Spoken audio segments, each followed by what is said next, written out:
Deu.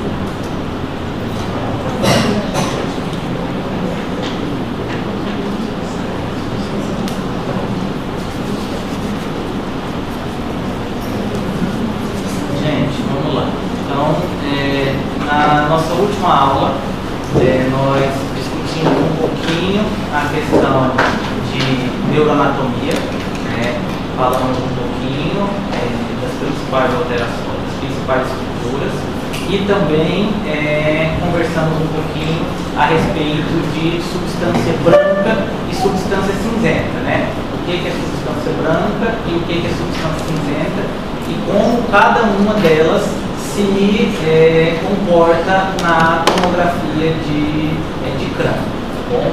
Então, só recapitulando, a gente está vendo aqui que a substância branca, ela está mais aonde? No centro. E a substância cinzenta? E por que a substância branca era mais preta? Densidade.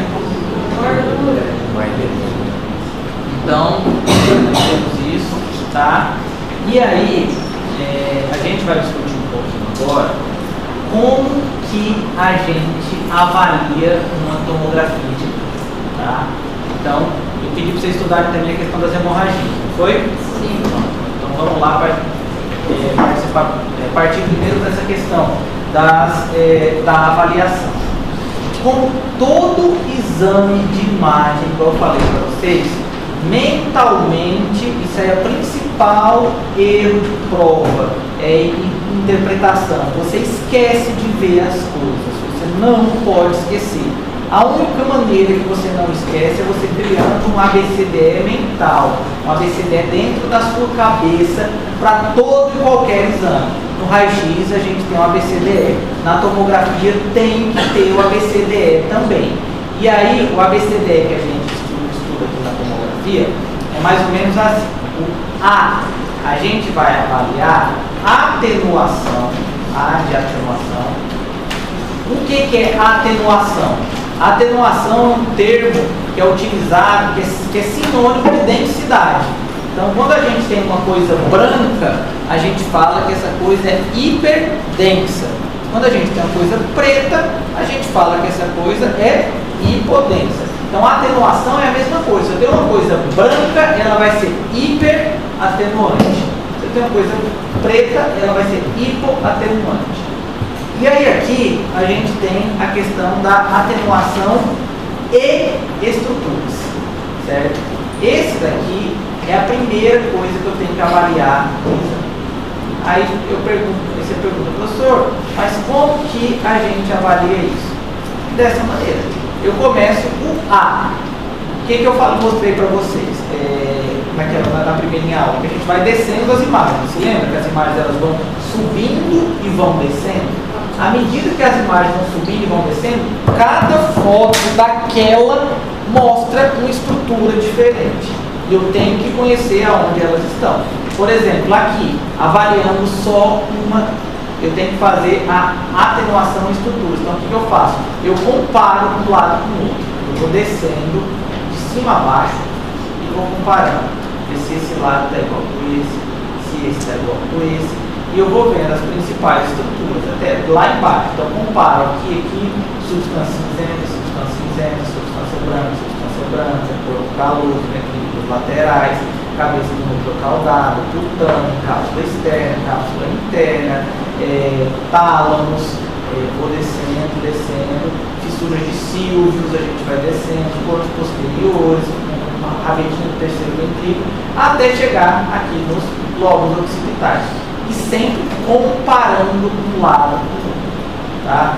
O que eu não posso, quando que não vai estar igual? Não vai estar igual quando eu tenho alguma alteração. Ou seja, se eu tenho alguma alteração, ou o paciente tem algum AVC, ou tem um tumor, ou tem um sangramento, tem alguma coisa, isso daí vai dar alterado de alguma maneira. Tá? A outra hipótese que isso daí pode dar alterado,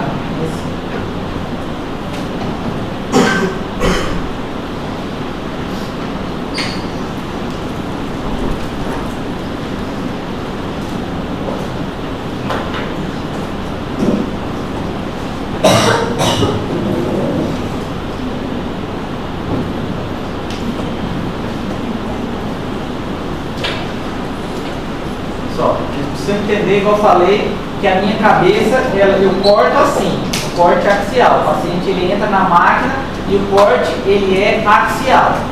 Porque agora imagina se o paciente, por algum motivo, ele tem um torcicolo congênito e a cabeça dele é assim pro lado.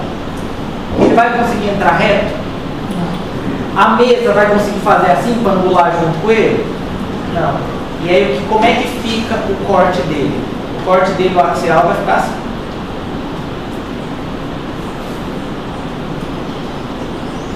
Tá vendo como fica mudado? Mas isso aqui é só a angulação que está. E aí por isso que eu preciso mandar esse paciente olhar sempre no sistema. Porque aí no sistema eu consigo fazer isso. Deixa retinho.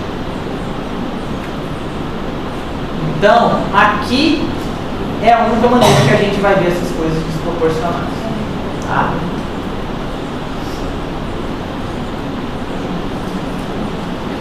Beleza. Então, o A é a atenuação em estruturas.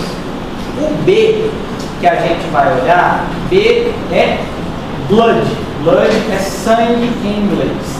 Então, aqui no B, eu vou ter que avaliar todos os tipos de sangramento. Blood, todos.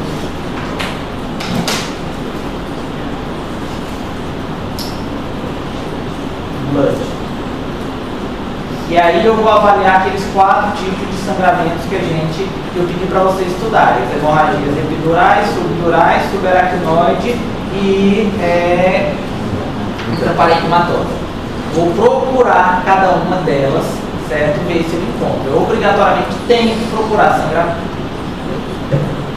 Depois eu parto para o C, que no C é onde eu vou avaliar as cavidades. Quais são as cavidades do cérebro? Os ventrículos e as cisternas. Então eu vou ter que avaliar cada uma das cavidades e cada um dos ventrículos, certo? No C. O D eu vou avaliar dilatações. Aqui eu avalio se as cavidades estão presentes. Aqui eu avalio se essas cavidades estão dilatadas. Então eu posso ter aqui uma hidrocefalia. Certo? Dilatação.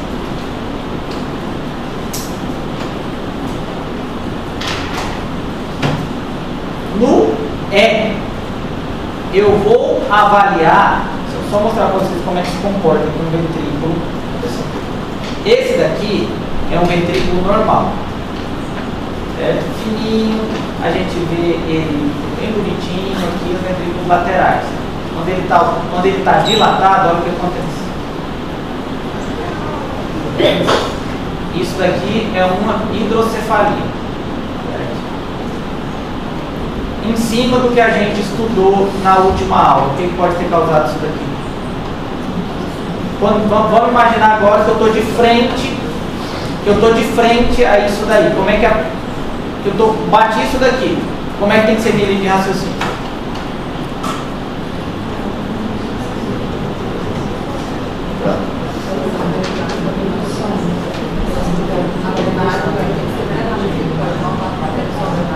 Uma possibilidade. Não pode estar tendo a drenagem. Como pode estar? Como assim? Não entendo o que é lógico. Obstrução. Obstrução. A drenagem está acontecendo, pode ter alguma expulsão, não está deixando ele passar. Qualquer outra lógica pode ter. Pode estar produzindo mais. Então, se eu vejo o líquor aumentado, velho, só tem 3 opções. Ou o líquor está sendo muito produzido, ou ele está obstruído, ou a reabsorção dele não está acontecendo. Então, em cima disso, eu tenho que raciocinar. Aí eu pego, boto o olho aqui em cima e vejo aonde está a obstrução para poder avaliar isso daí. Por isso que eu preciso entender aquele primeiro slide da primeira aula que a gente pediu para vocês estudarem. Onde que o líquor é produzido, onde que o líquor é produzido, qual o trajeto que ele percorre, aonde ele é reabsorvido, qual o trajeto que ele faz, se ele vai de dentro para fora, de fora para dentro, ao contrário. Eu preciso entender isso. Senão vou bater o olho nisso aqui e não vou saber nada do que está acontecendo. Tá? E aqui é só o parâmetro, só para vocês verem como é que fica o parâmetro, ele bem dilatado. É reversível esse quadro, professor? Oi? Esse quadro é reversível? Em alguns casos sim, em outros não. Em alguns casos você consegue, em outros não. Tá? Vamos lá agora no E. O que é o E? O E ele vai ser de externos.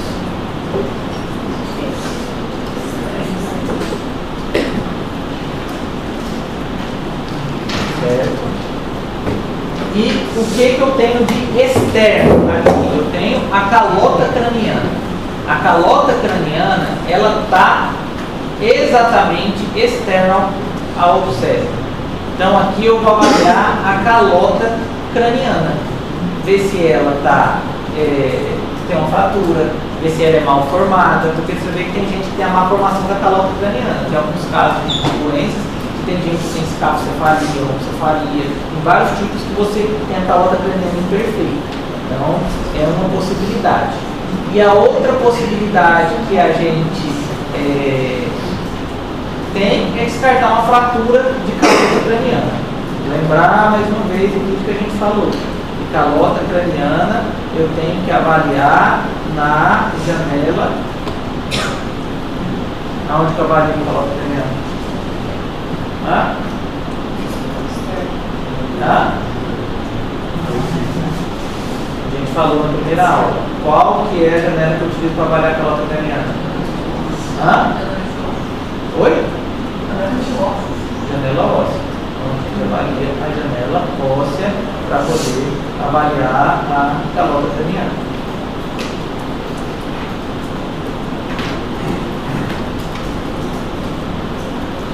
Depois disso, a gente tem o F.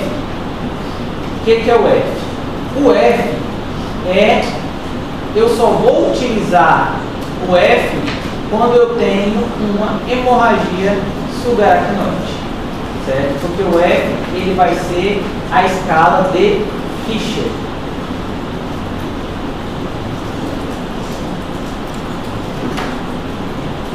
Escala de Fischer. Então, o que acontece aqui no F? É uma escala que ela é utilizada somente quando a gente tem hemorragia subaracnoide.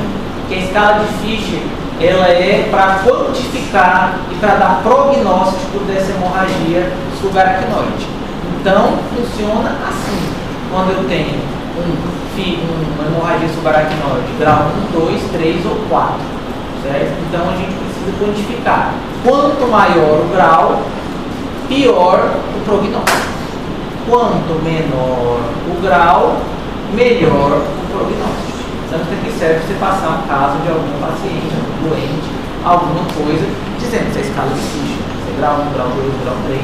Então, se o paciente saber o que ele vai estar pegando, o paciente não, se for o médico assistente. Tem uma confusãozinha que é feita a respeito da escala de Fischer. O que é essa escala? Essa escala aqui é a clássica, certo? Então tem a escala de Fischer clássica e tem a escala de Fischer modificada, certo? Ou foi lá e modificou a escala, acrescentou mais coisa. O que acontece? Ainda não é padrão qual das duas se utiliza. Então, o que acontece? Você vai ver algumas provas de residência que vai utilizar a escala de Fischer normal, vai ter outras provas de residência que vão utilizar a escala de Fischer modificada. modificada. Então, você precisa entender isso daí. Ou vai ser a escala de ficha modificada, ou vai ser a normal. Professor, qual que eu preciso saber? Como não existe padrão para isso, precisa saber as duas, certo? Porque o dia que tiver uma prova de residência, eles não dizem qual que eles vão cobrar. Prova de residência, prova de concurso, prova de ENAD. No mesmo ano da minha residência, quando eu fui ver, tinha, na minha não, teve prova de residência, no mesmo ano, na prova da Unifesp, pediu a escala de ficha modificada, na prova da ABC, que é a escala de ficha antiga. Então, não dá para saber. Então, precisam saber as duas escalas de ficha. Para a minha prova, eu sempre peço essa escala antiga mesmo, mas quem quiser estudar para residência, é bom saber as duas. Depois, o G, gente, a gente vai ter os ghosts, que são os artefatos. Tá? Então, os ghosts, os artefatos, são o quê? Eles são artefatos que acontecem devido, são coisas que não são reais, mas a gente identifica na tomografia. Deixa eu dar um exemplo. Isso daqui é um artefato. Por exemplo, isso aqui é um paciente que levou um tiro. Então, a bala, ela está alojada aqui. Isso daqui que a gente está vendo não é uma coisa real. Esse rabo aqui na frente e esse rabo aqui atrás. Isso daí são coisas artefatuais. Por que desse artefato? Aqui é tão duro, a densidade é tão grande que na hora que o raio bate, ele brilha e ele acaba escurecendo estruturas ao redor. Então, eu preciso entender que em algumas coisas, alguns tipos de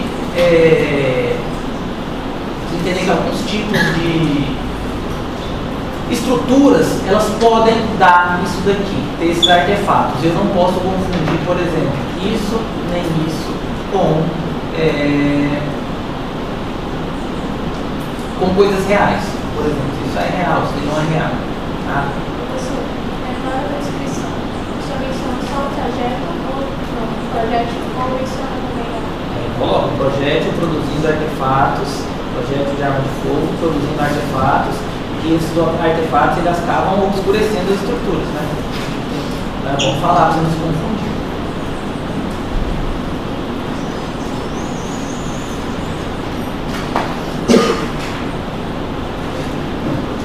Então, aqui, recapitulando mais uma vez. Então, a maneira que a gente descreve, que avalia de maneira sistemática é A, atenuação e estruturas. B, blood. C, cavidades. D, dilatação. E, externos. F, escala de Fischer. G, ghosts, que são os artefatos. Então, A, atenuação. Eu vou comparar um lado com o outro, vou ver como estão as estruturas, se eu consigo diferenciar a substância branca da substância cinzenta. B, eu vou ver se tem algum tipo de hemorragia. Tá? Se tiver algum tipo de hemorragia, beleza. Se não tiver nenhum tipo de hemorragia, a gente passa. C, cavidades. Então eu vou avaliar as cavidades e as dilatações no D depois. Então avalio todos os ventrículos, os córneos anteriores, córneos posteriores, córneos temporais, terceiro ventrículo, quarto ventrículo, forame interventricular, aquele mesencefálico, ver se tem alguma dilatação nessas estruturas. No E, eu avalio a calota craniana, então vou em busca de fraturas, ver se tem alguma coisa que a gente esteja fraturando. O F, a gente vai fazer a escala de Fischer, e o G, a gente faz os ghosts, que são os artefatos. Tá? Então a gente precisa entender isso daqui para poder sistematizar e evitar ter algum erro na interpretação desses exames. Gente, sobre essa interpretação, sobre isso daí, ficou alguma dúvida? Alguém tem algum questionamento?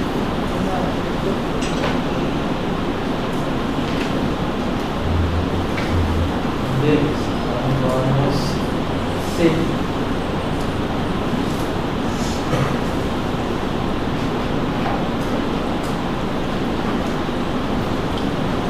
Vamos falar agora das hemorragias, certo? Aqui a gente tem dois tipos de hemorragia. Que hemorragias são essas?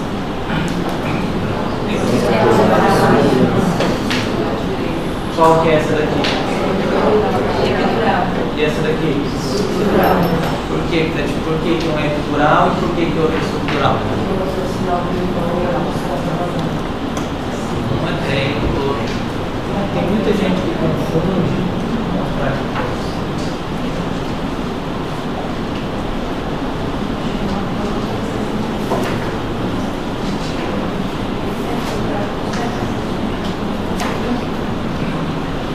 Muita gente acaba confundindo. Então, o que o povo fala? Tem esses dois sinais.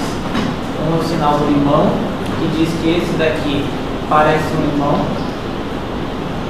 A gente vai ver lentes convexas. Tá? E aqui a gente tem o sinal da banana.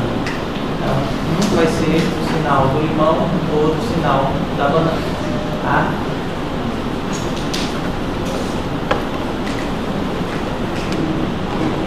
E aí, o que está chamando, o que mais tem de diferença dessa hemorragia para essa hemorragia? A cruz intracraniana. Hã? A cruz Não. A coloração. O que tem a coloração? Uma está mais branca e a outra está mais escura. Uma está mais branca, se analisar, e a outra está mais preta. Uma, na verdade, mais preta não. Uma está branca e a outra está preta. Por que uma está branca e a outra está preta? É porque o carbono A subdural ela é e a outra? Ela é a outra. Então, o sangue ele segue esse fluxo. Ele vai de branco até o preto. Então eu venho desde uma hemorragia branca, 100% branca, até uma hemorragia 100% preta, que é esse aspecto aqui. E esse preto aqui significa que ela é crônica. O sangue, ele coagulou. Uma que eu tenho uma coisa branca e a outra que eu tenho uma coisa preta. Tá? Vou mostrar outra imagem aqui pra gente.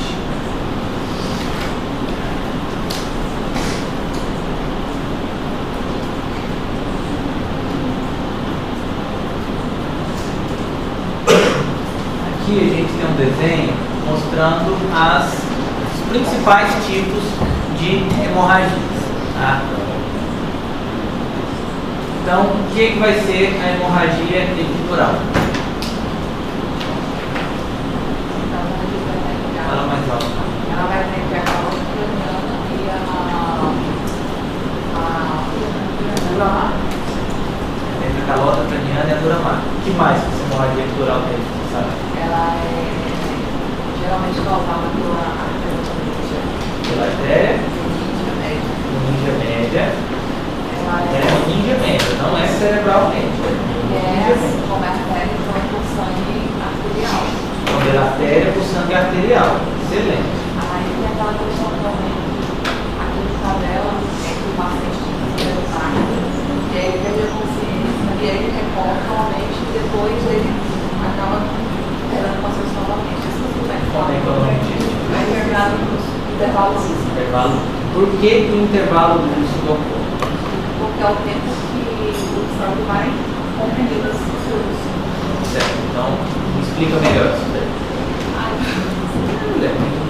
Não, então é isso, você tem, rompe, aí começa a sangrar. Você tem rompe, começa a sangrar. Isso, aí é o sangue arterial, então o sangramento ele é imenso, só que assim, ele tem que levar um tempo para ele aumentar e acabar comprimindo Comprimindo o quê? as estruturas do sistema. Então assim, desvia linha média, Certo. aí o paciente acaba deprimindo nesse momento. Certo, mas você não explicou ainda a primeira parte. O que é a primeira parte que acontece? Trauma. Trauma, depois Aí tem um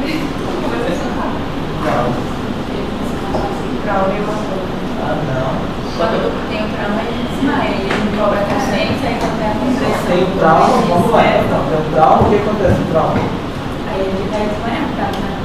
Ele desmaia. Por que ele desmaia? Porque eu bati na minha cabeça. Eu falei que o sistema É por causa da confusão. Por quê? Você concorda? Da outra vez ele desmaia. Concorda comigo também? Você falou que ele desmaia no momento e desmaia no outro. É o mesmo tipo de desmaio? Não. Não. Você concorda? Você entendeu por que desmaiou de uma vez e da outra desmaiou?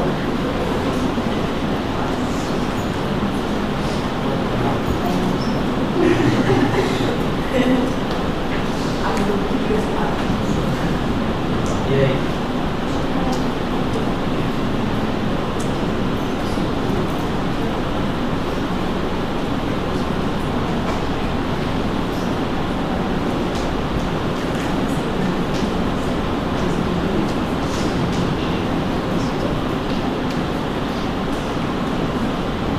Ninguém? Professor, eu não consegui ouvir sua pergunta. A pergunta que eu perguntei foi, estão falando aqui de intervalo lúcido. Eu perguntei por que o intervalo lúcido ocorre, quais são as fases do intervalo lúcido e por que cada uma dessas fases ocorre.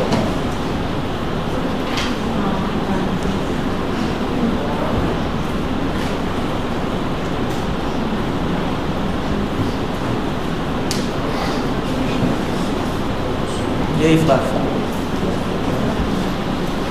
Eu estou pensando o motivo desse intervalo lúcido acontecer pelo aumento da pressão que está caminhando.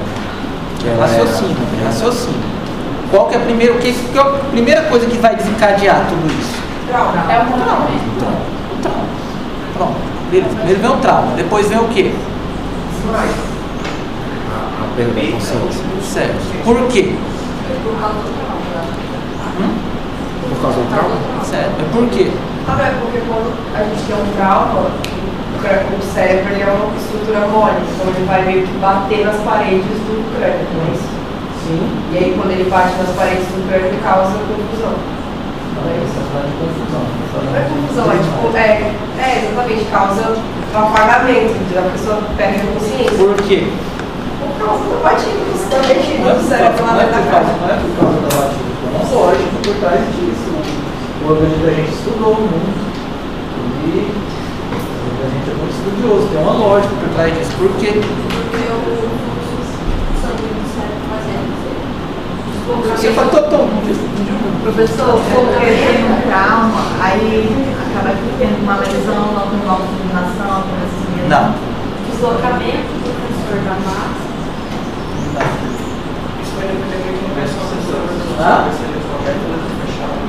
A gente está falando aqui no caso de uma agente neural, mas no caso é uma lesão fechada, né?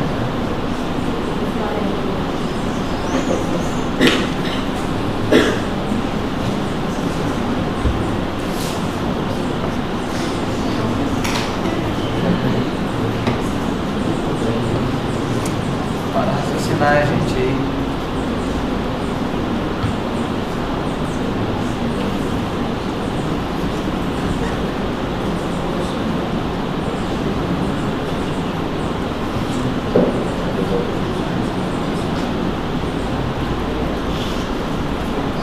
Por que o paciente desmaia quando ele bate a cabeça? Simples isso.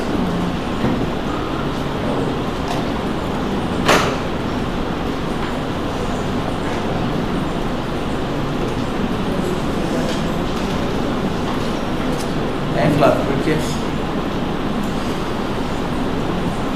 Mais besta do mundo. Não é? Coisa mais besta do mundo. Por que ele desmaia quando o paciente desmaia quando bate a cabeça? Por que quando o lutador de MMA leva um burro na cara ele desmaia? Perde o nível.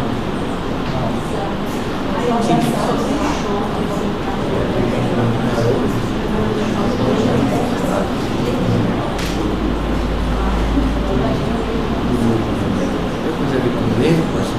Hã? Tem coisa a ver com nervo? Oi?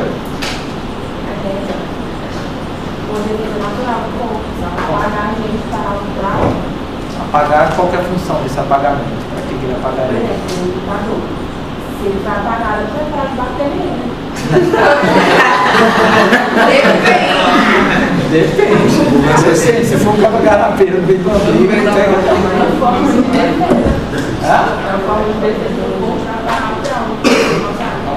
Concordo com você com o mecanismo de defesa. É um mecanismo de defesa de quê? Isso, é raciocinar, gente. É pra reiniciar.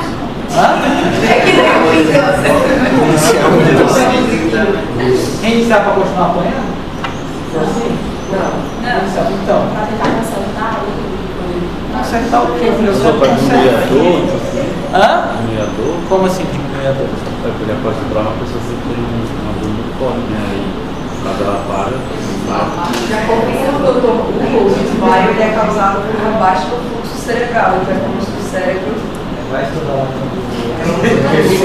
a pessoa aquela barreira de proteção que é o osso, Não. Eu acho que é uma necessidade. eu acho que é uma resposta assim. É uma resposta que a pessoa Tem lógica também nisso, mas isso não é o principal. É Jussara, né? O que está correto, gente, é exatamente aquilo que está na linha de raciocínio que a Jussara falou e que depois os meninos complementaram. O desmaio, nesse caso, ele é um mecanismo de defesa. Nosso organismo não foi feito para sentir dor. Nosso organismo não foi feito. É traumático para o organismo você sentir dor. É traumático você pegar e ver alguma dor dilacerante, alguma coisa nesse sentido. Por isso, quando você leva uma pancada muito forte, tem uma emoção muito forte, tem alguma coisa, sente alguma dor, quando você pega e vê gente que tem emoção muito forte, alguma coisa, tem nada a ver, qual que é a lógica? Eu tenho uma emoção muito forte, você vai aumentar a adrenalina, qual é a lógica? Não tem nada a ver, isso é mecanismo de defesa. O organismo não foi feito para sofrer. A partir do momento que ele vê que ele está em frente a um sofrimento descabido, desproporcional, o que ele faz? Apago, não vou sofrer, quando parar o sofrimento, eu volto. Lógico. Coisa mais lógica do mundo. Certo? Essa aí era a resposta. Hã? Essa aí era a resposta. Difícil?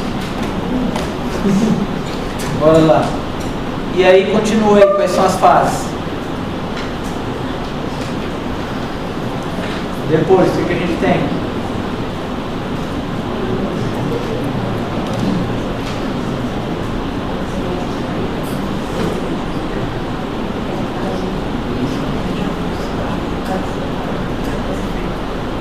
Aí depois que a pessoa recobra a consciência, como está sangrando, aí vai começar a comprimir essa estrutura. Quando está sangrando, o que vai acontecer com o sangramento? Ele vai o quê? O que vai acontecer com o hematoma? Ele descendo, ele comprimindo. Ele vai crescendo, ele vai comprimir isso. Já está logo craniano? O parênteses vai ser fácil. Vai comprimindo o parênteses encefálico. Depois que ele comprime o parênteses encefálico, Ele cruza a minha meta. e Aí, se eu cruzar a minha meta, eu vou estar apertando. Então, se eu estou apertando, eu posso ter uma obstrução. Eu posso obstruir e aí gerar uma hidrocefalia. não. Ele tem um trajeto duro, né? Mas não tem ligação de estrutura, porque ele é fechado, as estruturas não tem para onde, tem como descer para a cabeça e colocar essa coisa pra terra. E aí? Aí gera dormiação. E aí o que? Aí ele tem que fazer o que E aí o que acontece com o paciente? Pressão na Aí eu vou cabeça. Aí o paciente ele desmaia de novo. Isso é uma coisa que acontece rápido ou devagar?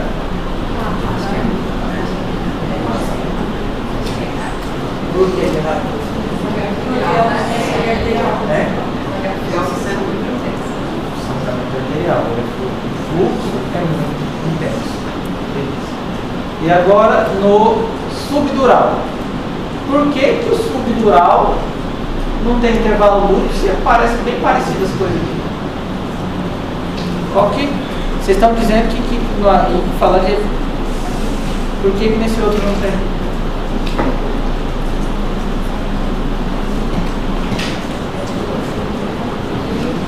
Ele é venoso. E o que tem a ver esse venoso?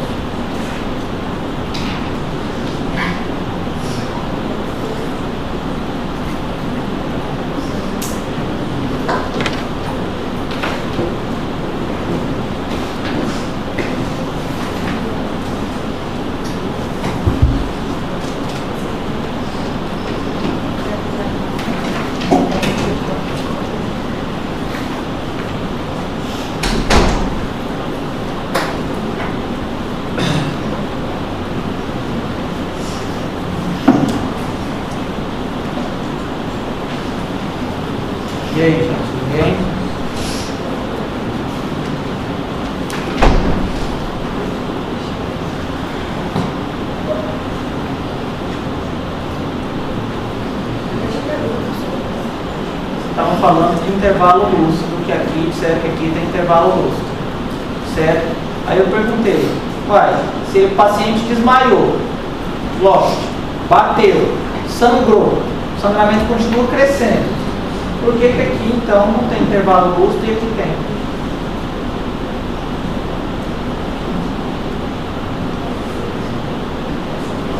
Porque não foi um mecanismo traumático, às vezes? Hã? Não foi um mecanismo traumático? Como? Não tem. Foi um mecanismo de trauma? Não, mas aqui, qual que é a principal causa de hematoma subdural, gente? Hã? Então, estou falando de trauma e de trauma.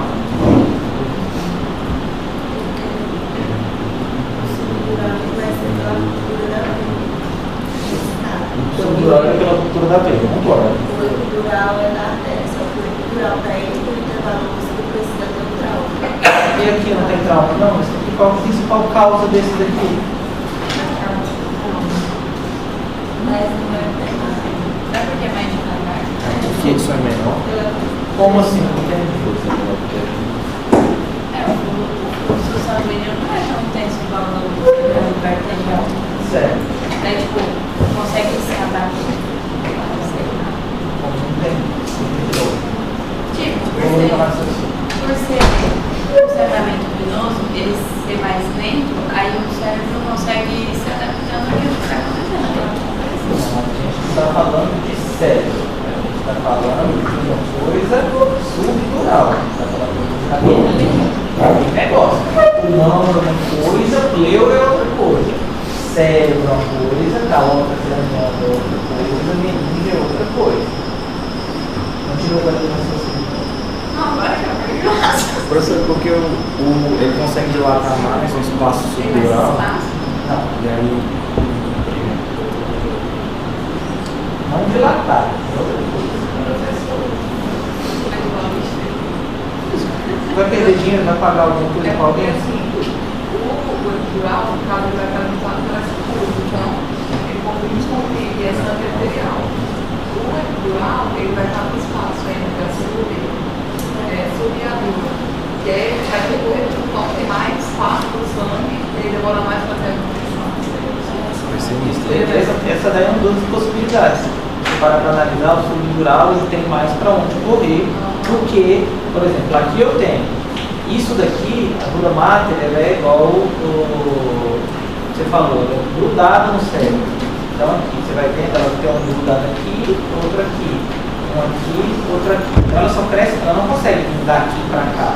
Esse daqui não, esse subdural, ele vem daqui, ele pode vir até aqui. Então ele tem mais para onde escorrer. Se ele tem mais para onde escorrer, Demora mais para ter compressão de estrutura. demora mais para ter compressão de estrutura. Ele fala de solução de venoso, então também tem esse problema durante uma fluxo sanguíneo. E aí, primeira linha de raciocínio está correta. Quero saber as segundas. E aí, Gabriel?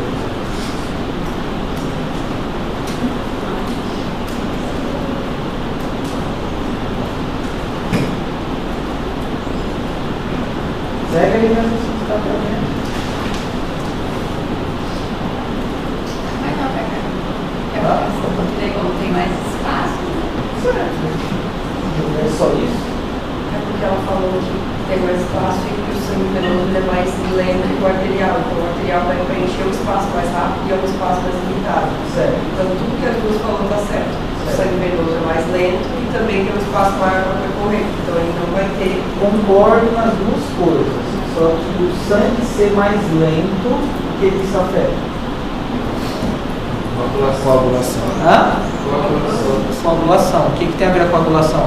Se a população Se ele é mais lento, ele vai coagular mais rápido. E aí o que acontece? Hã? Estanca. Então a gente tem o primeiro mecanismo, que é o mecanismo de coagulação. Então, ou seja, se está sangrando, a coisa é gotejar devagarzinho, ploft, ploft, ploft. Quando criar o coágulo disso daí, provavelmente ele vai. O que tem a ver ser sangramento venoso? Outra coisa. Vai formar mais coágulo, o que acontece? O coágulo? Hã?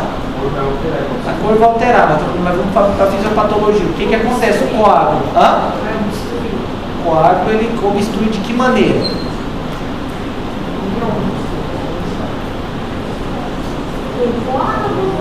Trancando a passagem do resto do sangue. Não só trancando, tem outra coisa que o coágulo faz. O coágulo ele não só tranca. De lá. Não. Mas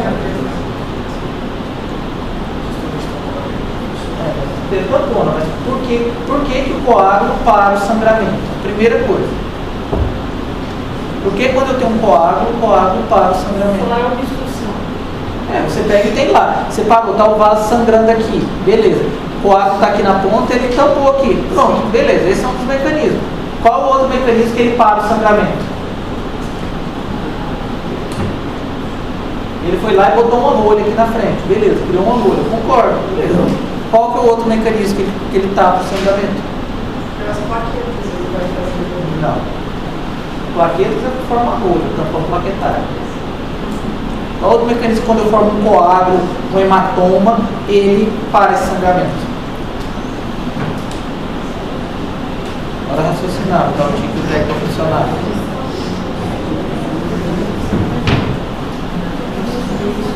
Estou aqui, meu vaso está sangrando. Plop, plop, plop. Criei aqui um tampãozinho. Beleza. Show de bola. Mas já tem um monte de coágulo aqui ao redor até chegar esse tampão. Qual outro motivo, qual outra maneira que esse coágulo, além de formar esse tampãozinho aqui, ele faz para poder estancar o sangue? Aderência. Aderência? Não aderência. O que ele faz? O que o coágulo faz com o vaso que para o sangramento? Oi? O vaso ele comprime. Então, se você tem o coágulo, cresceu. Ele pega, o que ele vai fazer? Além dele obstruir aqui, ele vai fazer o que ele vaso? Comprimir. Beleza. A veia é fácil ou é difícil de comprimir? Beleza. A artéria vai ser fácil ou difícil de comprimir? Difícil. Por isso que aqui a gente não vê sangramento epidural crônico. Difícil. E aqui a gente vê hemorragia subdural crônica. Certo? Então tem que entender essa fisiopatologia aí. Beleza. O que mais de hemorragia subdural?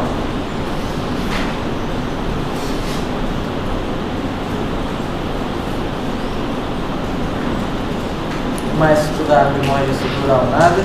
Professora, aqueles aneurisma que dá no cérebro é mais epidural ou subdural? Nenhum dos dois.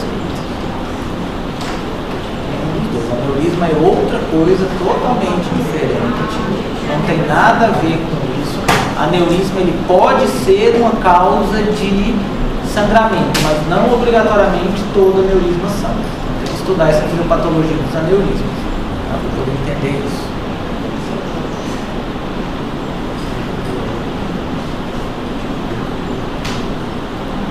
Estudar mais nada de subdural então?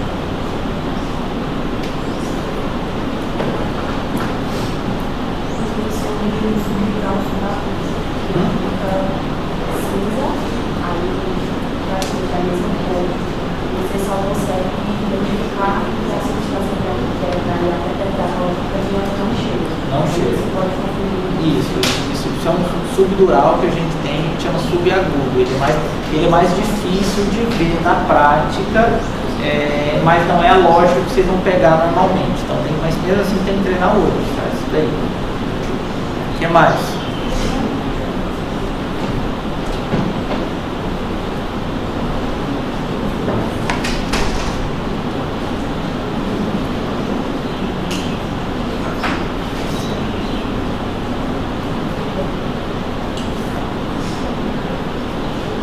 Ninguém estudou mais nada.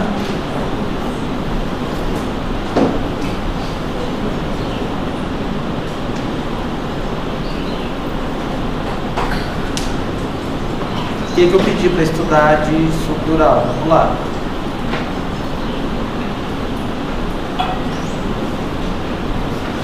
Quem é que tem hemorragia estrutural?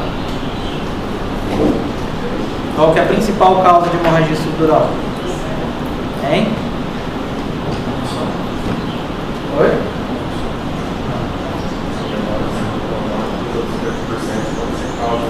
Oi? Normalmente 50% teologicamente é causa traumática, os outros 50% vai estar relacionado à idade, à pessoa. Certo. Mas qual que é a principal causa de estrutural? Você para analisar. Principal? Trauma. Hein? Você falou 50%. A principal é trauma. A principal causa é trauma. Beleza. E quem que tem hemorragia estrutural? Quem tem trauma? Perfeito, perfeito. Adorei a resposta. Isso daí, quem tem trauma, adorei. E quem, dentro dos que tem trauma, tem mais hemorragia estrutural?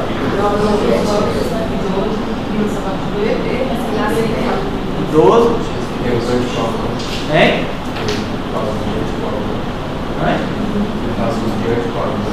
Idoso, quem faz uso de anticoagulante?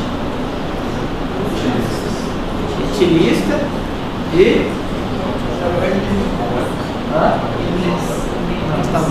E? Criança. Que criança?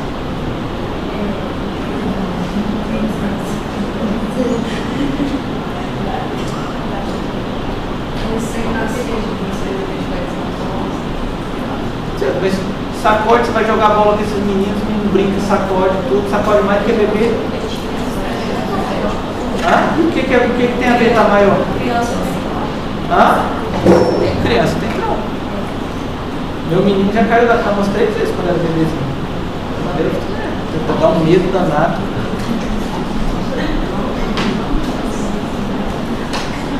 E aí? Então, quais são os pacientes que têm mais chance de ter hemorragia estrutural?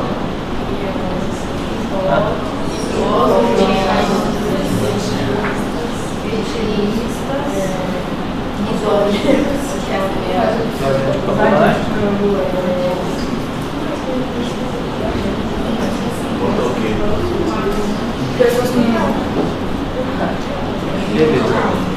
Agora eu pergunto, por quê? Porque elas batem mais na cabeça. Não.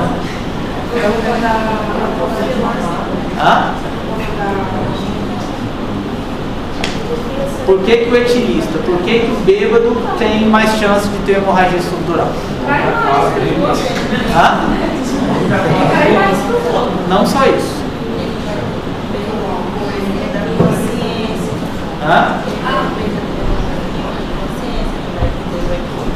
Porque ele cai mais, porque o bêbado cai mais, sim, mas não é a única coisa. Por que o bêbado cai mais, tem mais chance de ter hemorragia estrutural, além dele cair mais?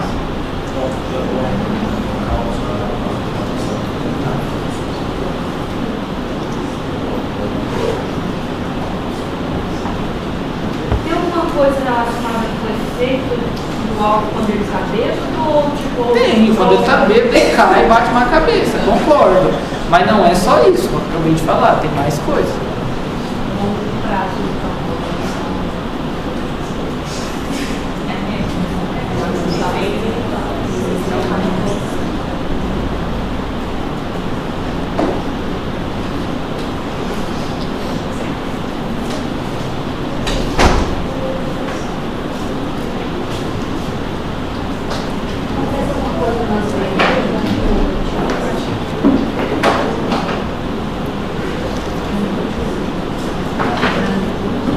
Por que, Elber? Diz aí. O bêbado cai mais por quê? O bêbado tem mais chance de sangrar a cabeça. O bêbado, por quê? Porque o cérebro é mais não atrofiado, mas as estruturas Sim, é por causa do álcool. Vamos lá.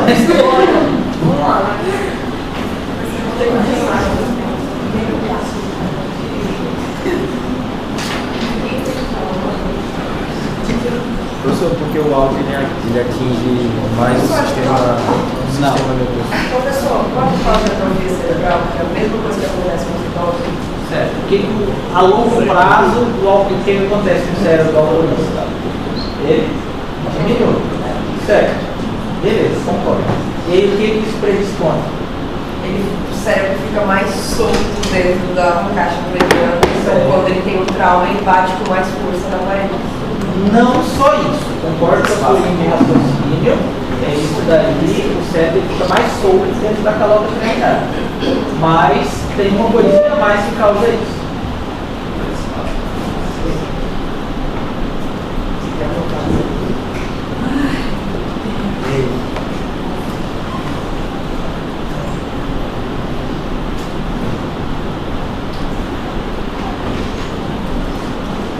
Aqui, ó, tá escrito que causa um estiramento das veias que ligam o cérebro à dura mata. E elas perdem a capacidade de funcionar como essas bolas. Facilita o movimento dessas veias, caso ocorra um movimento brusco dentro do cérebro, dentro da caixa craniana. Traduz.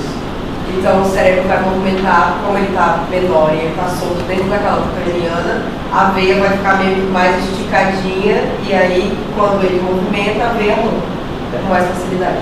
Como é que é a lógica disso daí? A lógica disso é mais ou menos assim. Você tem aqui, imagina, cérebro. Não tem a ver com sustentação. Você tem aqui o cérebro e tem a dura mater.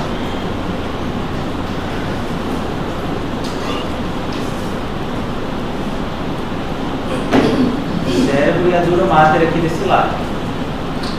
Certo? A dura mater, ela está longe ou perto do cérebro normalmente? Hã? Concorda? Vamos lembrando um cobertor? Embaixo da dura mater eu tenho as veias corticais, que são assim. Estão grudadinhas. Elas estão mais ou menos assim. Então vamos imaginar que aqui eu tenho a dura mater, aqui eu tenho as veias corticais,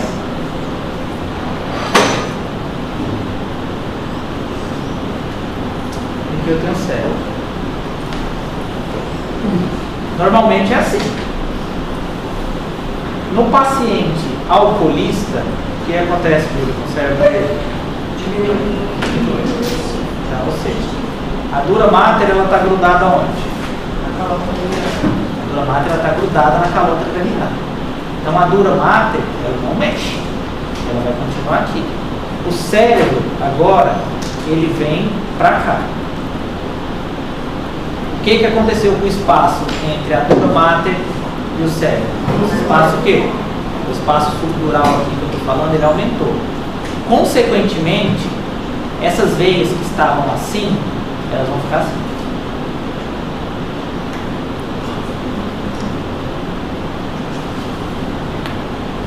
O que isso tem a ver, professor? Pega um barbante, uma corda, deixa ela mole e tenta passar uma faca em cima. Agora você pega um barbante, estica ele e tenta passar uma faca em cima. Qual vai cortar mais rápido? Mais fácil? Esticado. Então aqui, a partir do momento que está esticado, ele vai estourar. E além disso, aqui, o que acontece? O cérebro ele se movimenta, ele fica mais solto. Então ele ficando mais solto, além disso daqui estar esticado até o talo, o que acontece? O cérebro consegue se movimentar. É esse paciente sim. E aí, qual que é a causa do etilismo? Além dele cair por conta disso. O idoso sangra mais por quê? Porque atrofia também. Hã? Porque atrofia também. Aí faz aquele negócio do estiramento das veias. E o bebê? Hã? É menor o cérebro. É porque ele não está formado. Não está formado? O que tem? Ele não é o time complexo da craniana. Acaba que é mais maleável. Não é que é mais maleável, é a mesma coisa, gente. Só que a diferença só que na diferença, no idoso é o quê?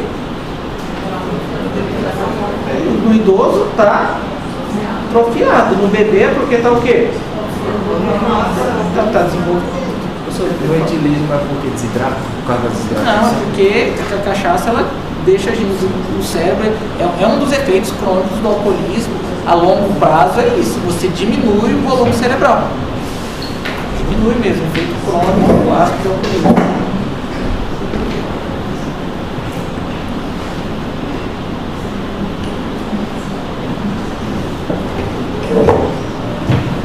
Beleza, então vamos partir agora para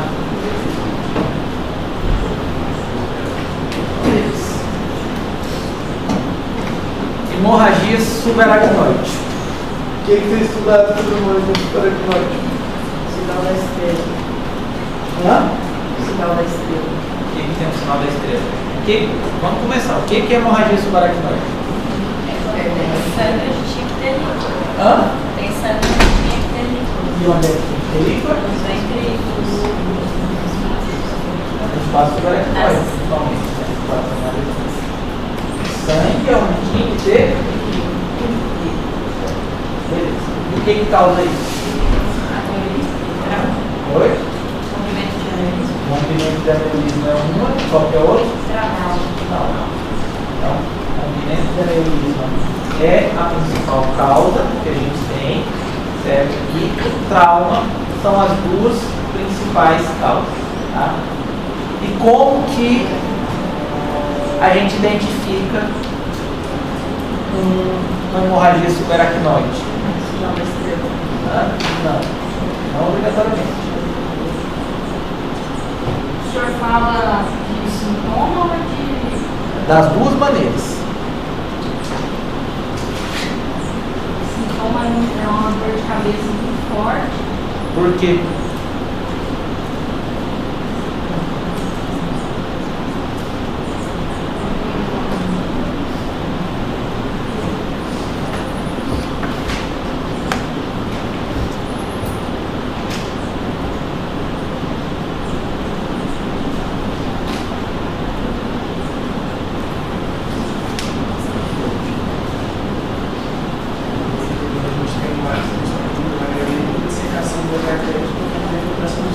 Não. Por quê? Porque dói, né? A resposta. No espaço subaracnoide é onde tem um líquido. Certo. Que vai somar mais uma hemorragia junto com o líquido, vai criar uma pressão intracraniana. Não aumenta a pressão intracraniana, mas a linha de raciocínio vai por aí. O que acontece? Porque o sangue vai causar uma irritação. Por que o sangue causa irritação? Porque o sangue vai causar Tá? Porque o sangue vai causar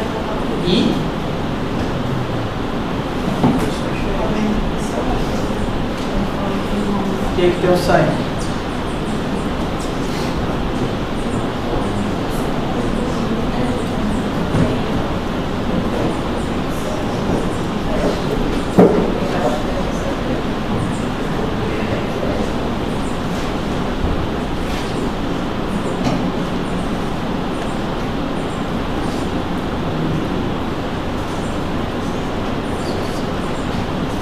Coagula ali dentro não, professor. Oi? Coagula ali dentro não. Só você utilizar a mesma lógica que você vai fazer. Se você botar Nescau dentro de um leite, ele pode coagular? Ficar duro? Dissolve. Mesma lógica.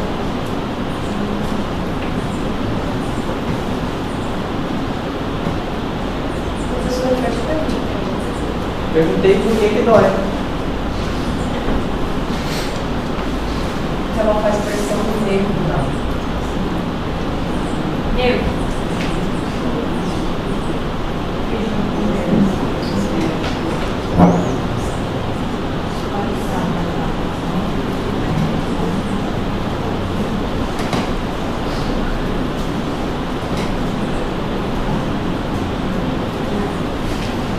Isso porque vai deslocar o líquido que era para estar ali. Não. O sangue vai estar onde?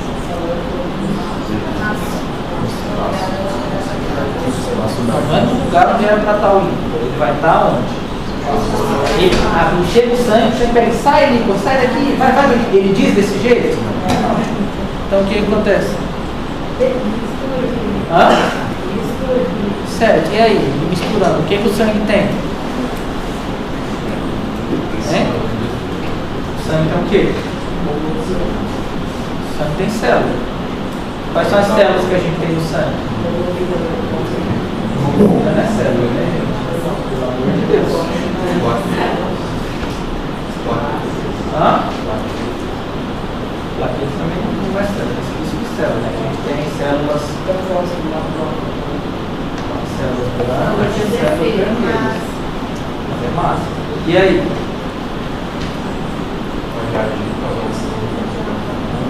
Isso está falando de líquor.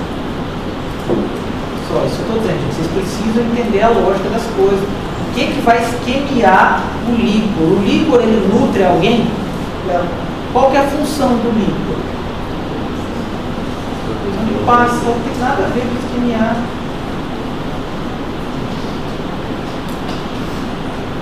E aí? A gente raciocinando por aquela mesmo. O que acontece?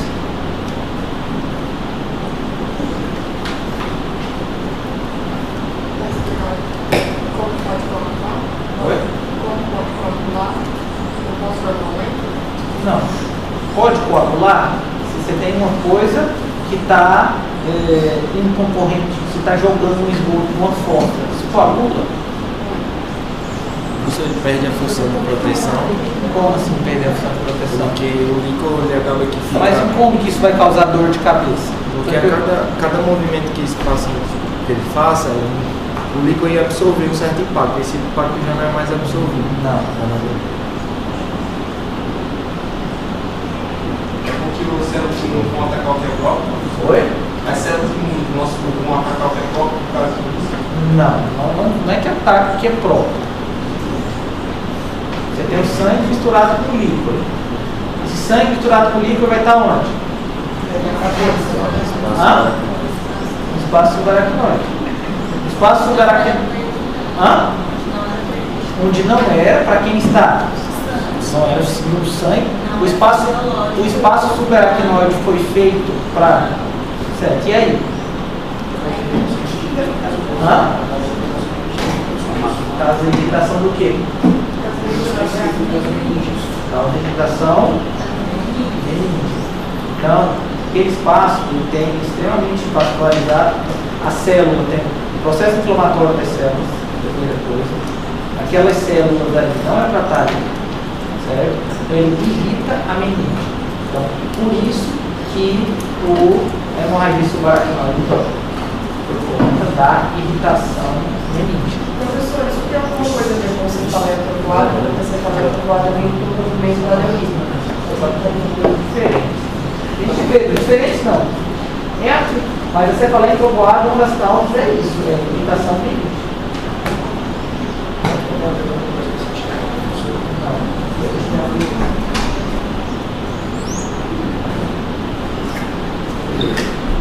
E aí, pessoal, o que mais que hemorragia subaracnoide? Alguém estudou alguma coisa diferente?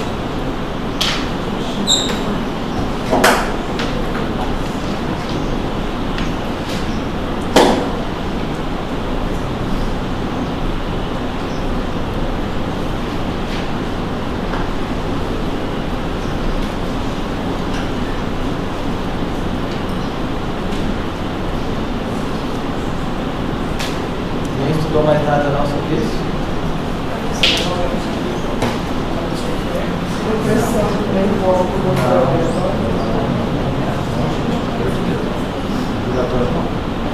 Entendam a fisiopatologia das coisas.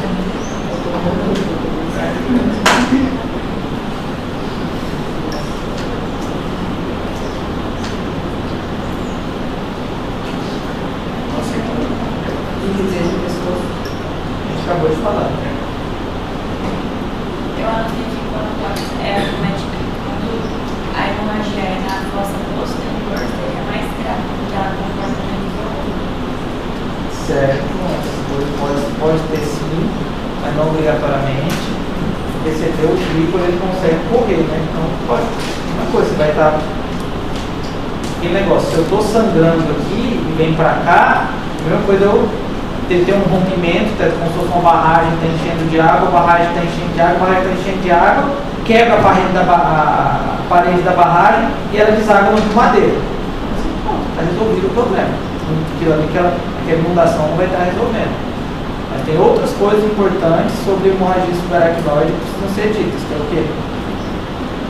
O que ela pode causar? Vasospasmo? A gente falar sobre vasospasmo, uma das coisas é isso, a gente falar sobre vasospasmo na próxima aula. Hidrocefalia? Hã? Hidrocefalia? Hidrocefalia, o que é hidrocefalia? Quando tem muito dentro do. Aí você tem que aprender, Júlio, ficar colando no celular nele todo não vai te ajudar em nada. Você raciocinar não vai te ajudar. Se você não raciocinar no si, ficar no Google você pesquisa em casa. Entendeu? Você tem que aprender a raciocinar. Isso que eu estou treinando com você. Falou, hidrocefalia, beleza. Se você não sabe o conceito de hidrocefalia, a gente não consegue evoluir. O que é hidrocefalia? É líquido mesmo. Não é líquido dentro. É o quê? Acúmulo de quê? Aonde? Hã? Certo. De líquido nos ventrículos. Beleza. E aí a Júlia falou que hemorragia subaracnoide pode dar hidrocefalia. Por quê? Porque eu vai conseguir abrir o seu líquido e, consequentemente, esse líquido vai ficar com uma líquido, causa uma obstrução, porque não vai estar conseguindo ser reabsorvido. Repete, pessoal. Vai conseguir reabsorver a quantidade necessária de tem sangue, aumenta, e é ácida, né? Mas entende um negócio, cara. Imagina só uma coisa. Se você pegar, o sangue é basicamente o quê? Célula. E utiliza a analogia do Todd ou do Nescau. Se você pegar e botar a porcaria do Nescau dentro do leite, o volume do leite vai aumentar? Muito pouco. Você não pode utilizar essa linha de raciocínio. O volume do leite ele não vai aumentar. Beleza.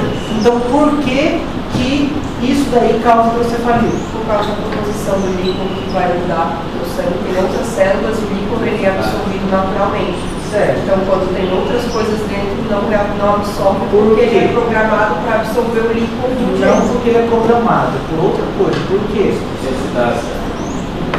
Não.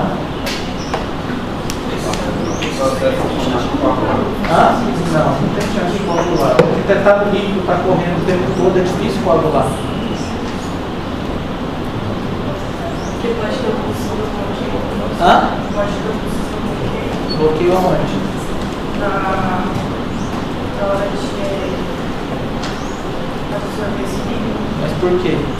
Por causa da substância que é o sangue conjunto.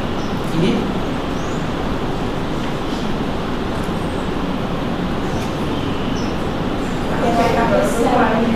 Oi? Não precisa muito, então vai absorver o líquido. É só questão de água e sangue tudo, né?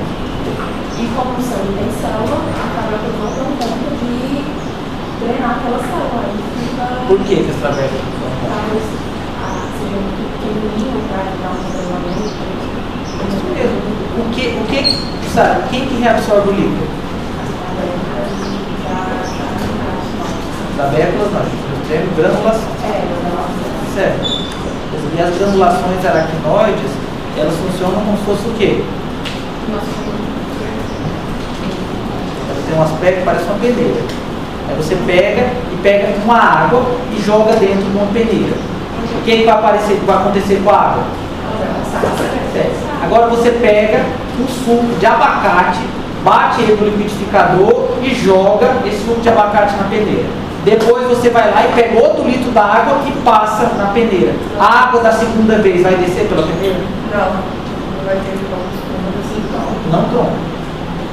A gente não está falando de tronco nem de fora. A gente está falando de células que... Células que vão estar o quê? Entupindo o quê? As granulações aracnoides. A gente vai estar falando disso. Células que vão estar entupindo as granulações aracnoides. Se está entupindo, vai ter drenagem? Se não tem drenagem, o que vai acontecer? Hã? Deixou de produzir? Não deixou de produzir. Então eu vou ficar produzindo. O que vai acontecer com os meus ventrículos? Então por isso que na hemorragia subaracnoide a gente tem tudo tem um porquê na vida, gente. Tudo. O organismo estudou muito. Impressionante. Vamos lá. Hemorragia intracerebral. O que vocês estudaram sobre hemorragia intracerebral ou intraparenquimatosa?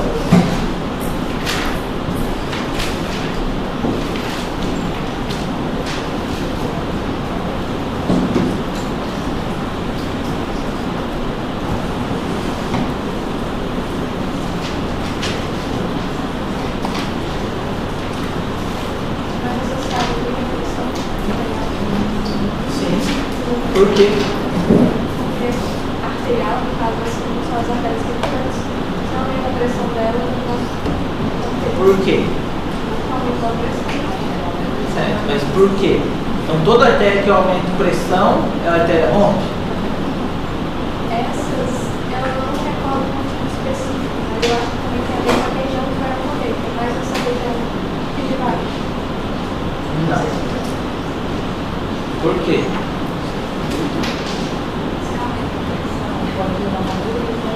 Não, nada a ver. Nada a ver. Não.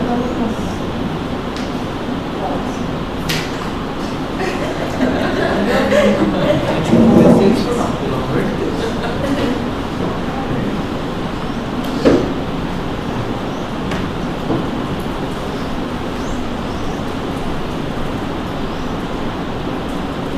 Qual é a pergunta, professor? Perguntei o que vocês estudaram sobre a hemorragia intraparenquimatosa.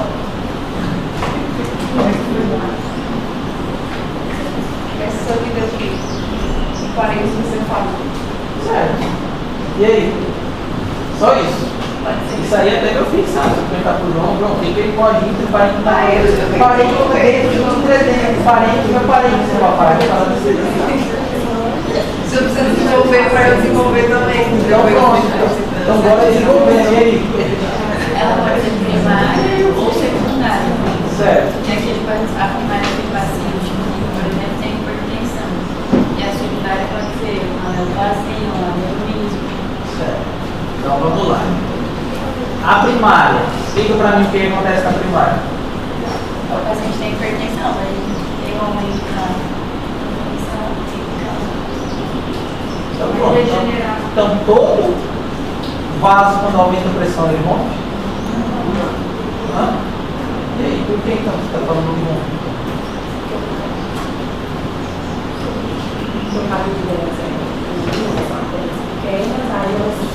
Quem é que sangra aqui? Esse intraparenquimatoso? As artérias. Hã? As As artérias perfurantes. O que são as artérias perfurantes? São as artérias Certo. São artérias o quê então? Grandes ou pequenas? Se elas são artérias pequenininhas, consequentemente elas são o quê?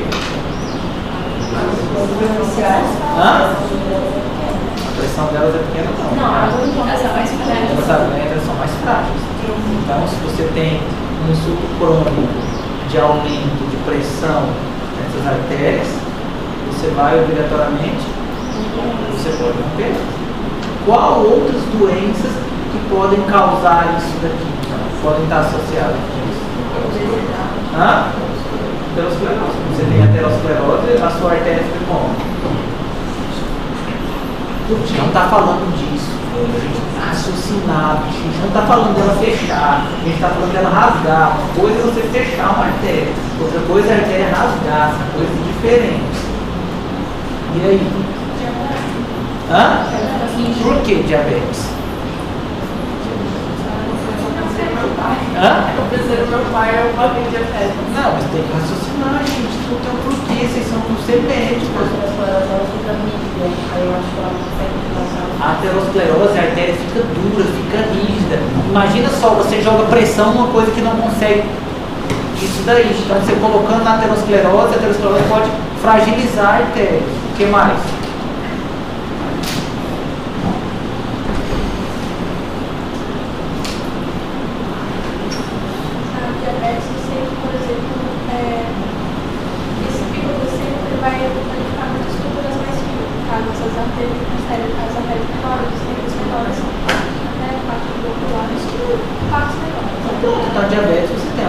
neuropatia diabética. A diabetes causa essa lesão de pequenos vasos. Aqui é um vaso pequeno que vai sangrar, um vaso grande? Pequeno. Então, ou seja, quais são as principais causas superioritárias? O paciente que chega pra gente, na maioria dos casos com isso, esse paciente vai ter o quê? Diabetes, hipertensão, na maioria dos casos obeso, tabagista, tudo isso, anterosclerótico. O paciente chega aqui. Beleza. Qual que é a outra causa que você falou, Zé? Aneurisma e hemorragia. O neurismo ele está mais associado a outro tipo de sangramento, né? Ele está associado a quê? E neoplasia, como é que funciona isso?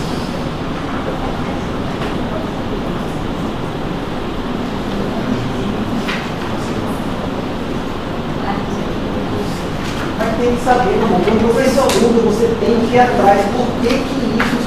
Vocês estudam errado, isso aqui. Eu sei que está associado, mas por quê? Tem que perguntar sempre por quê, senão você não aprende, senão vai decorar. Como a neoplasia vai estar ali dentro, vai ter um tumor aqui, certo? Sim. Em algum momento ele vai sofrer algum tipo de pressão, alguma coisa vai romper, porque o tumor ele não é uma coisa dura, ele é uma coisa que é mais maleável.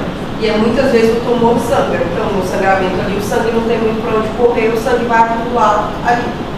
Mais ou menos isso, mas não nesse sentido de aumento de pressão. O tumor, ele é o quê? Para analisar, é uma massa como? Tem angiogênese, é uma massa que passa o dia inteiro produzindo o quê? Novos vasos. O tumor quer crescer. É um vaso que produz novos vasos. Ou seja, se eu tenho uma constante produção de vasos, constante, você acha que a chance de um desses vasos um dia dar uma falha e romper é grande ou pequena? E aí sangra, o tumor está dentro da onde? Do cérebro.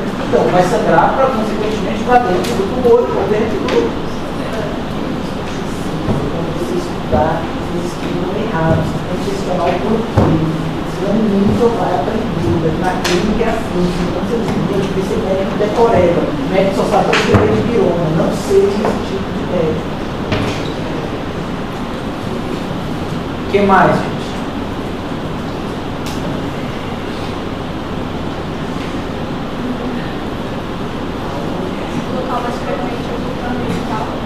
Por quê?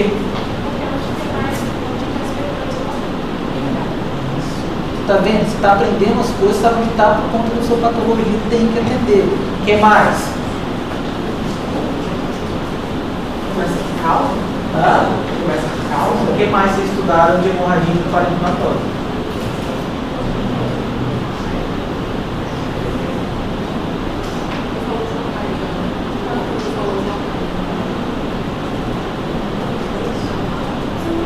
O paciente fica com dor de corpo, Não é a principal causa. Ela mata mais rápido. Ela mata mais rápido, leva ao óbito mais rápido. Dependendo da gravidade, pode matar sim. Não, forma o edema ao redor do sangramento. Por quê? Mas tem que saber isso, por quê? Se questione qual que é a lógica, tem que estudar qual que é a lógica disso. Tá? Concordo, qual o edema, por quê? Onde é que a lógica mora aí? Explique isso.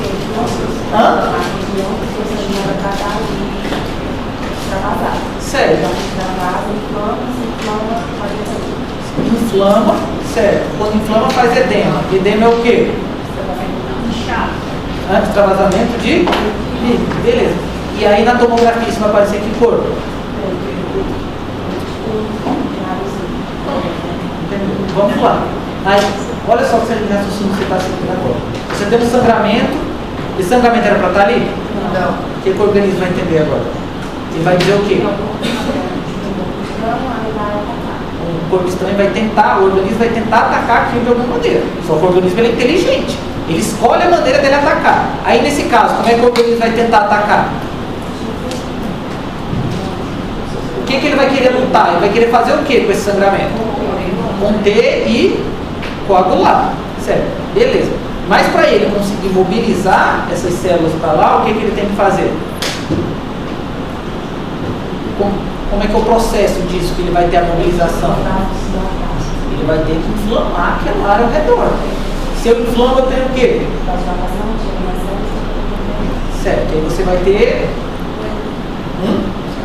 um edema ali ao redor, certo?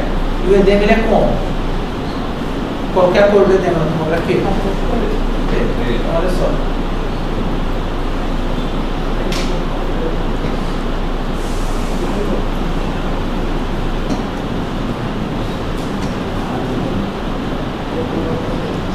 Sabe? Olha aqui. Esse branco aqui é o sangue adulto. O que é esse preto aqui? Por quê? Explica de novo por quê. Está entendendo? Porque essa bagunça do sangue não é na região. Certo. Na região é o corpo externo. Vai tentar conter aquilo para não espalhar para as outras áreas. Certo. Como tem um pouco da informação. Vamos da informação. Certo. Beleza. Agora deixa eu te mostrar outra coisa aqui.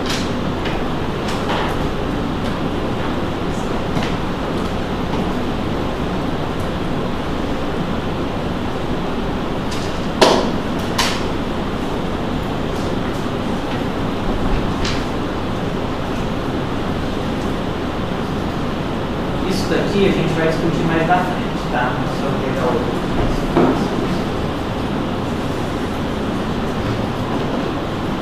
Sabe?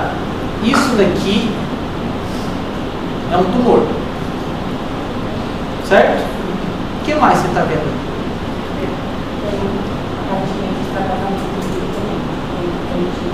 Não é extravasamento de líquido. O que você está vendo? Hã? Por que você está vendo edema? Porque o organismo vai interpretar isso como sendo o quê? Corpo estranho e vai querer.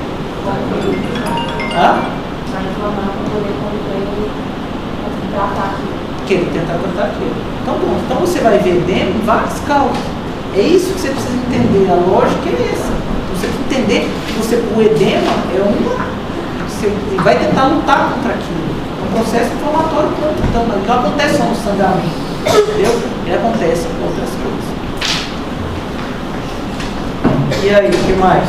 Professor, eu tinha lido que é bem comum em pessoas negras, mas eu não achei porquê. Em pessoas negras? Porque o negro ele tem mais predisposição à hipertensão. A raça negra ele tem mais predisposição à hipertensão. Professor, a anemia falciforme é uma doença que contribui mais para essa hemorragia? Pode vir a contribuir, mas contribui principalmente para a AVC isquêmico, que a gente vai falar mais para frente. E o que é anemia falciforme? Eu sei aqui, professor. Entendeu? Isso eu estou para dizer, você tem que sempre se questionar antes de fazer essa pergunta. A pergunta é agregadora quando você entende a fisiologia das coisas, não quando você decora. Porque o que você vai fazer? Se você não sabe o que é anemia falciforme, e você pergunta, professor, anemia falciforme dá isso? Eu vou dar. Então você vai ficar informação, aquela informação burra na cabeça, que vai pegar e vai entender. Anemia falciforme dá isso. Sem entender por que a anemia falciforme faz isso. Então a pergunta, ela tem que ser, o raciocínio da gente, ele sempre tem que questionar o porquê, pessoal, entendeu? Ele precisa, a gente não pode se contentar com isso. A anemia falciforme, ela causa? Sim. Se a gente ficar só com essa anemia falciforme, vai cair um dia que tem uma anemia falciforme diferente, eu vou tratar de maneira errada. A gente não pode ter essa informação seca na cabeça. A gente precisa entender que a anemia falciforme é uma anemia falciforme. O que acontece? As hemácias, elas têm formato de foice. Elas tendo formato de foice, elas não circulam muito bem. Elas não circulam muito bem. Ou seja, elas saem batendo, elas vão rodando na parede.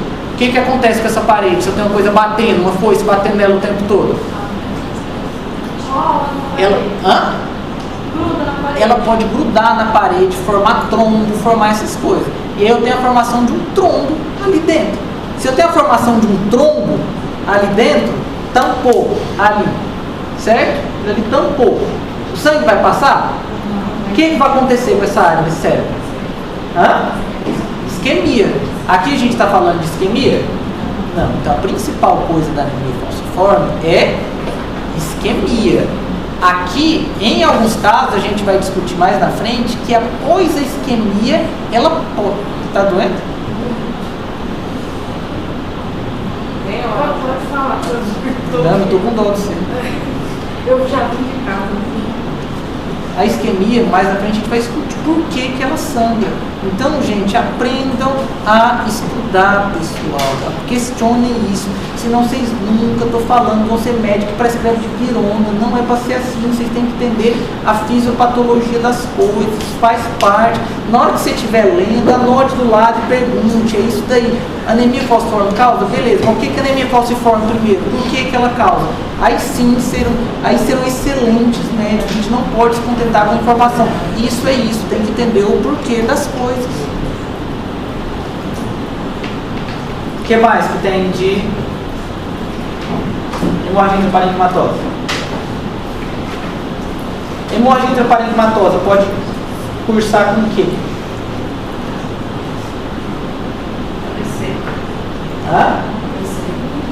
Tem um AVC, não tem nada a ver, tem um AVC, você tem que fazer, a gente está falando de hemorragia, tem um AVC, um termo clínico que é utilizado, vamos pegar na imagem. O que ela pode cursar? Vamos entender essa imagem aqui, está todo mundo vendo o coágulo, está vendo? Certo, estou vendo o coágulo. Se esse coágulo crescer, vamos imaginar, ele não parou de sangrar, o que vai acontecer com esse coágulo?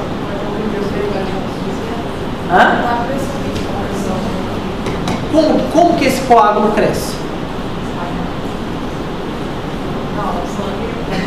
O que vai estar acontecendo com esses neurônios aí junto com esse coágulo que está aqui? Mas como que eles morrem? Boa analogia, mas não é afogado. Não, faz total sentido, eu achei legal. Mas não são afogados de sangue, não. Como que eles morrem?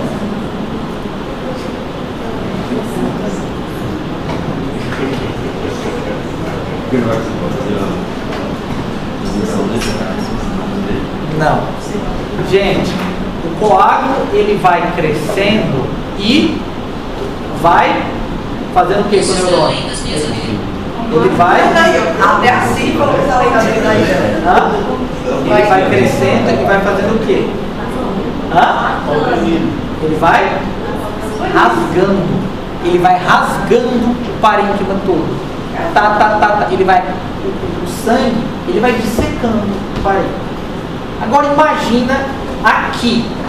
Você viu esse coágulo, se ele crescer, o que ele vai fazer com o cérebro ao redor?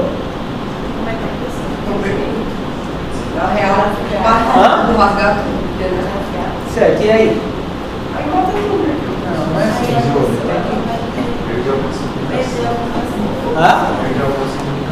Ele vai rasgando. E aí depois, olha para essa imagem aí. Imagina ele rasgando. O que vai acontecer?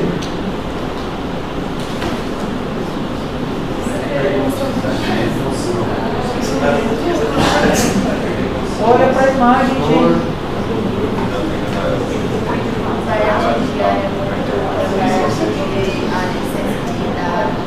O que mais? Olha para a imagem aí. Se isso daqui crescer e sair rasgando as coisas ao redor. Oi? Ele vai dissecando. Imagina só. Eu estou dissecando, secando. Ele pode fazer o quê, cara? Aqui, se ele crescer para cá. Ele pode entrar dentro do ventrículo. Se eu estou rasgando o cérebro, eu estou rasgando. Imagina só, se isso daqui fosse uma bola gigante, essa bola só crescesse, ele ia fazer o que com o cérebro? Ia empurrar o cérebro, aumentar a pressão. Beleza. Uma defesa do organismo é o que? Ele rasga, ele rasga e vai cair aonde? Ele rasga e vai cair nos ventrículos. Aí ele cai nos ventrículos, eu vou ter o quê? Ele vai ter o hemoventrículo, que é um tipo de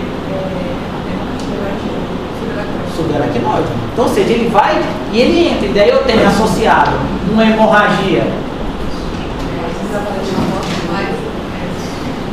subaracnoide, que no primeiro momento seria uma coisa boa, porque é aquela lógica, imagina só, vamos imaginar que eu tenho uma piscina que está enchendo de água, só que ela chegou num momento tão grande que a piscina transbordou e caiu dentro do rio Madeira.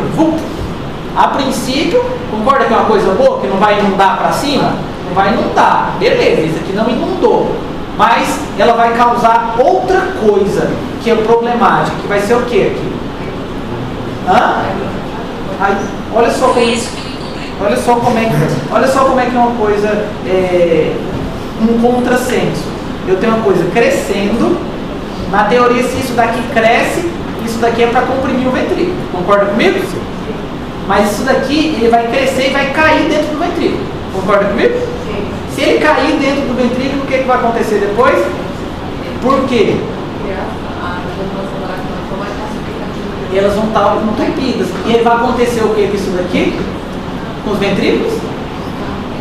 Eles vão dilatar, vai ter hidrocefalia. E aí, ou seja, aquilo que era um mecanismo de defesa acaba piorando tudo, matando o paciente. Então, é muito comum você ver hemorragia intraparenquimatosa associada a hemorragia subaracnoide.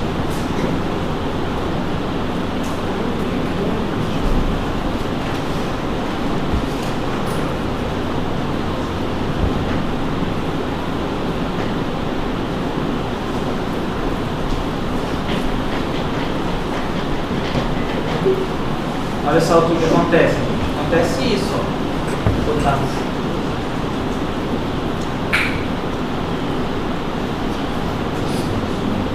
Olha aqui, ó. Você tem uma hemorragia intraparenquimatosa. Que estrutura é essa daqui que sangrou? Tálamo. Qual tálamo? Qual tálamo? Esquerdo. O que acontece? Ele sangrou aqui no tálamo esquerdo, cresceu, rasgou e ploft, entrou dentro do ventrículo. Então o que acontece? Ele sangrou e ploft, veio para dentro do ventrículo. Então isso acontece. Vocês têm que entender a fisiopatologia das coisas. Gente, sobre hemorragias, olha como é que fica aqui a área. Imagina só, CT. Você acha que o paciente vai conseguir recuperar isso daqui? Isso aqui? Não consegue. Esse daqui, esse parênquima aqui, ele foi pro saco. Entendeu? Esse paciente ele vai ter índice de sequela muito alto. Então, se você parar para analisar, a hemorragia intraparenquimatosa de todas talvez seja mais grave, porque é aquela onde você vai ter uma morte neuronal gigantesca. Você tem essa morte neuronal gigantesca, olha só, dependendo do que sangrou, você não consegue recuperar. Essa coisa preta aí, isso é tudo tecido necrótico. E na parte mais nova, se a gente parar para analisar o tálamo funciona como um relé das vidas, entendeu? Então, ou seja, o tálamo é como se fosse o centro de distribuição. Então, o que acontece? Você tem lá vamos imaginar que toda a fiação daqui da finca que está levando informações, todos os computadores daqui tem um servidor, e aí esse servidor espalha para todos os outros computadores. O tálamo é justamente o servidor. Então, esse tipo de paciente dificilmente vai conseguir. Tá? Gente, como que vocês têm que treinar isso daqui? Mais uma vez, estudando pelo Radiopedia que eu falei, Radiopedia. Então, o que vocês vão lá colocar? Hemorragia subdural. Treinar e ver o olho. Subdural.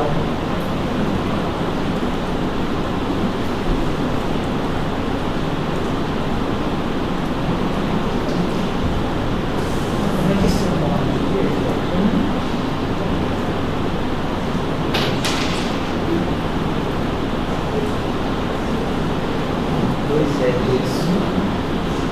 2 RH.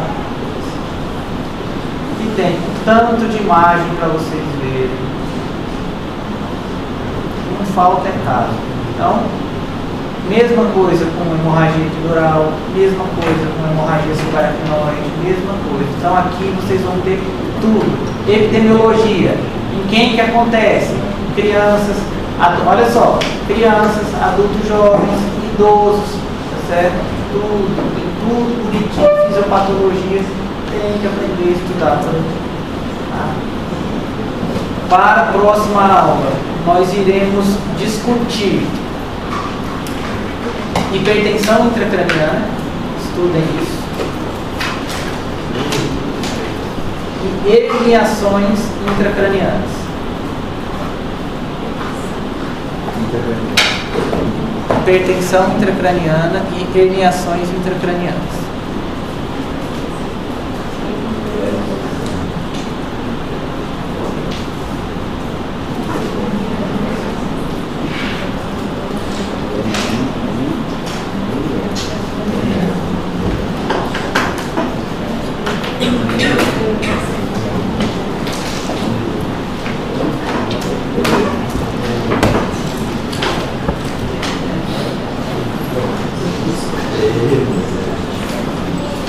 Gente, eu vou estar entregando as provinhas de vocês agora. Como é prova, porque quem não ficou de diapositiva está liberado, pode sair, tá? Aí eu vou chamando aqui, tá? Essas provas vocês têm que ver e depois vocês têm que devolver, porque essas provas elas têm que ficar armazenadas na coordenação, tá? Então, se vocês puderem ligar ali para mim, ligue para mim, ligar.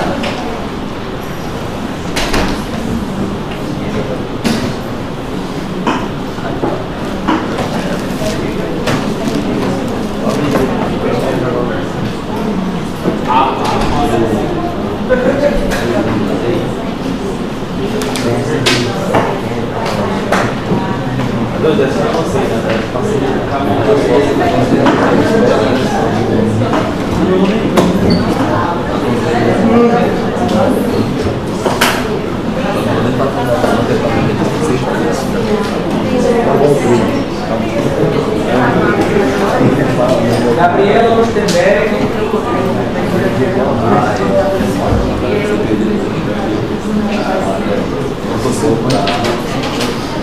Gabriela Cielo. Marina.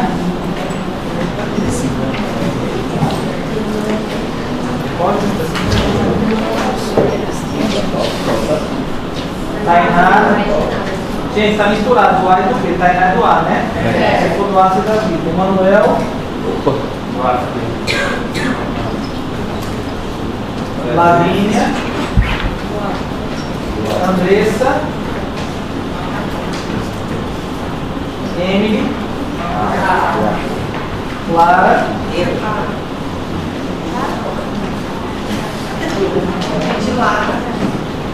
Eric.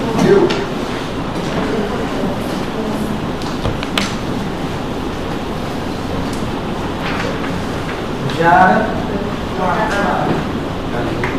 Samila.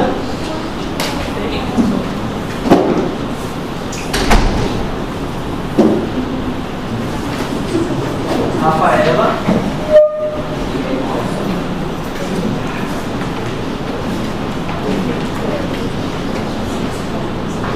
Crisley.